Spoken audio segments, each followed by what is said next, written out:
네, 보통 대기업이나 중견기업들이 특허 분쟁을 많이 겪는다고 알고 있는데요. 10억 이하의 중소기업도 이 특허 분쟁에 노출돼 있는 것으로 나타났습니다. 자세한 내용 특허청 산업재산보호과 임재성 과장 전화 연결해서 알아보겠습니다. 네, 안녕하십니까, 과장님? 안녕하십니까. 네, 최근 몇 년 사이에 국제 특허 소송이 많아졌다고 하던데요. 이에 대해 조사를 실시하셨는데 어느 국가에서 특허 분쟁이 가장 많이 일어났나요? 네, 사실 이제 지재권 분쟁은 이제 일반적인 법적 분쟁이 그러하듯이 기본적으로는 사인 간의 이제 갈등 문제라 정부로서는 이제 이런 문제에 직접 개입하기는 좀 곤란하다는 입장이 이제 일반적이었는데요. 네. 최근 특허 분쟁 양상을 보면 이제 속칭 특허 괴물이라고 해서 지재권 분쟁 자체를 주 영업 행위로 삼는 이제 기업들이 등장하고 있다는 점. 그리고 개별 국가별로 지재권 분쟁을 이제 사실상 비관세 장벽의 하나로 활용하는 경향이 이제 보인다는 점. 이제 그에 비해서 우리 중소기업의 지재권 관리 역량은 좀 낮은 편이라서 우수한 기술이나 잠재력을 가지고 있지만 분쟁 때문에 어려움을 겪거나 해외 시장 진출 기회를 잃어버리는 사례가 늘고 있다는 점 등을 고려할 때 정부로서도 이제 마냥 방관하고 있기만은 좀 어려운 상황이다라는 이제 입장 변화가 좀 생긴 것이고요. 네. 그래서 먼저 우리 기업이 직면하고 있는 이제 지재권 분쟁의 현황을 한국지식재산보호협회와 함께 이제 조사를 해봤는데 예. 최근 5년간 이제 우리 기업이 당사자가 된 국제 특허 분쟁 추이를 살펴보면 이제 매년 증가하는 추세로 나타났고 네. 이 중 중소기업의 비중도 한 35% 정도를 차지하는 것으로 이제 보입니다. 분쟁이 많이 일어나고 있는 지역은 이제 미국인데요. 예. 전체 분쟁 건수의 이제 70% 가까운 수를 차지하고 있고, 그 다음에 이제 일본, 독일 순으로 나타나고 있습니다. 예, 그렇군요.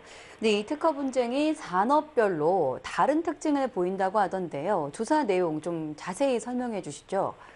네, 지재권 분쟁에 대해서 이제 누가 언제 어디서 이제 누구를 상대로 이제 발생하게 되는가 이제 이런 관점들을 조사를 해봤는데 예. 몇 가지만 이제 말씀을 드리면 이제 소송을 제기하는 사람은 이제 크게 두 가지로 분류를 할 수가 있습니다. 이제 아까 말씀드린 특허 괴물, 이제 저희들은 이제 non-practicing entity라고 해서 NP라고 보통 얘기를 하는데요. 예. 이런 사람들하고 또 이제 동종 업계에서 경쟁 관계에 있는 이제 경쟁자, 이제 이 두 가지 부류가 있다고 볼 수가 있는데 이제 특징적인 것은 IT 분야, 그러니까 전기전자나 정보통신 분야에서는 이 NP들이 50% 이상 이제 재소자로 나타나고 있고 네.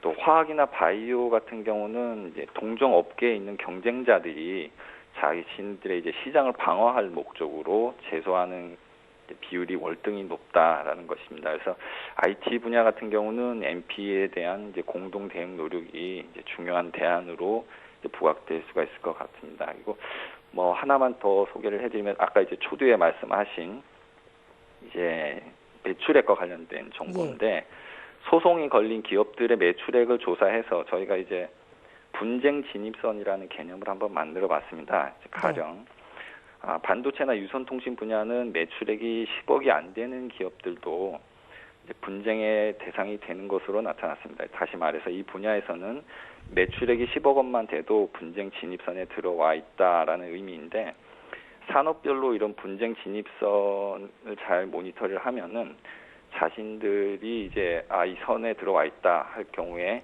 동종업계 이제 분쟁 동향에 이제 주의를 기울여야 한다라는 이제 경영상의 의미도 부여할 수가 있을 것 같습니다. 네. 그러면 이렇게 특허 분쟁에 노출된 중소기업들은 어떤 어려움을 겪게 되는 건가요? 이제 당장은 이제 수출이 막히게 되겠죠. 그러니까 일단 경쟁 기업이나 MP들이 경고장을 해당 기업에만 보내는 것이 아니고 이제 해외 바이어들한테도 같이 보내게 됩니다. 그래서 당신이 구매하려고 하는 제품이 나의 특허를 침해했으니까 당신이 만약에 살 경우에 당신도 같이 제소를 하겠다. 이제 이런 식으로 위협을 하게 되니까 예. 판로가 이제 당장 막히게 될 거고요. 그 분쟁은 이제 비용을 굉장히 많이 수반하게 됩니다. 특히 이제 분쟁이 가장 많이 발생하는 미국의 경우에는 이제 소송 절차에 디스커버리라는 증거 조사 단계가 있습니다. 보통 이 단계에 들어가게 되면은 소송 비용이 한 2, 30억 정도는 눈 깜빡할 사이에 이제 지출이 돼버리기 때문에 예. 내용적으로는 이제 이길 수 있는 중소기업이라 하더라도 이 비용을 감당하지 못해서 이제 어려움에 처하게 되는 경우가 많이 발생하죠. 네. 이렇게 지금 말씀하신 것처럼 어려움을 겪는 중소기업이 특허 분쟁을 겪었을 때 돕기 위해서 이번에 협의체가 발족됐다고 들었거든요. 이 네. 협의체에서 어떤 지원책이 마련될 계획인가요? 네, 이제 지재권 분쟁에 이제 직면한 기업들은 이제 흔히 IR이라고 해서 이제 투자자들에 대한 홍보 문제가 있기 때문에 외부로 밝혀지는 건 사실 이제 좀 많이 꺼리게 됩니다. 네. 그래서 전문가나 관련 기업끼리 공동 대응을 잘 하면은 자체적으로 극복할 수 있을 만한 문제도 이제 해결할 기회를 놓치는 경우가 많은데요. 예. 특히 이제 소송의 초기 대응이 중요합니다. 그래서 이번에 업종별로 분쟁이 많이 발생하는 그 11개 기업군을 선정을 해서 예. 이분들이 그 회원사들의 어려움을 잘 살펴서 이제 분쟁이 예상된다라고 판단할 경우에 교육이나 컨설팅 등 이제 자구 노력을 하실 수 있도록 네. 저희들이 이제 지원 방안을 만들어갈 계획입니다. 네. 그러면 뭐 특허 분쟁에 휘말리기 전에 좀 사전에 예방한다는 차원, 그 특허 분쟁을 차단한다는 차원에서 큰 도움이 될 수 있겠군요. 네, 기대합니다. 네. 지금까지 특허청 산업재산보호과 임재성 과장이었습니다. 오늘 말씀 고맙습니다. 감사합니다.